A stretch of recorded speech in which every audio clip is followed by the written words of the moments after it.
সম্মানিত খামারি ভাই, আসসালামু আলাইকুম। আজকে আপনাদেরকে যে ঘাসটি দেখানো হচ্ছে এটি মূলত সেই ডক্টর জহির স্যারের চীন থেকে আনা জারা ঘাসটি। দর্শক, এই ঘাসটি আপনারা জানেন শীতকালীন সময়ে এই ঘাস নয়, সব ঘাসই ফলন কম হয়, তবে আমাদের এই জমিটাতে প্রথমবার এই ঘাসটি লাগানো হয়েছে, সে কারণে মূলত এই ঘাসটি ফলন অনেক বেশি হয়েছে। আর দেখেন এখানে কাটা হয়েছে, কাটার পরে কি পরিমাণ ফলন হয়েছে। এই ঘাসগুলো মোটামুটি দ্রুত বড় হয় জারা ঘাস, সেটা আপনারা জানেন। 40 থেকে 45 বা 50 দিনেই গরুকে আপনারা একবার কাটার পরে কেটে খাওয়াতে পারবেন। দেখেন এখানে এখনও এই গাছগুলো কাটার পরে সারও দেওয়া হয়নি বা পানিও দেওয়া হয়নি। আমাদের এই জমিতে আরও ঘাস রয়ে গিয়েছে, অর্থাৎ এই গাছগুলো যখন শেষ হবে কাটা তখন আমরা একবারে পানি দিয়ে দিব এবং পানি দেওয়ার পরে সার দিয়ে দিব।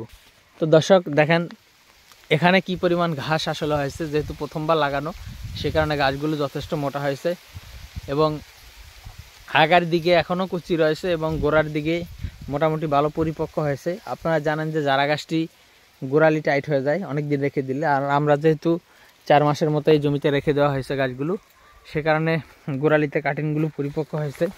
আর দর্শক, আমরা এই জারা গাছের কাটিং 100% জার্মিনেশনের গ্যারান্টি দিয়ে এই ঘাসের কাটিংগুলো দিয়ে থাকি। তো আপনি নিশ্চিন্তে এই ঘাসের কাটিং লাগাতে পারেন যদি আপনি জারা গাছটি চাষ করতে চান। দর্শক, শুধু জারা ঘাস নয়, আমাদের কাছে বর্তমানে সব ধরনের ঘাসের কাটিং রয়েছে। আপনি চাইলে ইন্দোনেশিয়ান স্মার্ট নেপিয়ার ঘাসের কাটিং আমাদের কাছ থেকে নিতে পারেন, আপনি চাইলে জার্মান হোয়াইট ঘাসের কাটিং নিতে পারেন, আপনি চাইলে লাল পাকচন সবুজ পাকচন ঘাসের কাটিংও নিতে পারেন, আপনি চাইলে যারা স্মার্ট নেপিয়ার সবুজ পাকচন লাল পাকচনের থেকে দ্বিগুণ ফলন হয় সেই তাইওয়ান হাইব্রিড নতুন জাতের একটি ঘাস, সেই ঘাসটি আপনি চাইলে লাগাতে পারেন। এবং গুয়াতিমালা ঘাসটি আমরা এখন কাটিং দিতে পারবো না, আরও 2 মাস বা 3 মাস পরে কাটিং দিতে পারবো। তার কারণ হলো গুয়াতিমালার কাটিং বর্তমানে শেষ হয়ে গিয়েছে, আবার যখন কাটিং হবে তখন আমরা আমাদের চ্যানেলে ভিডিও আপলোড করব।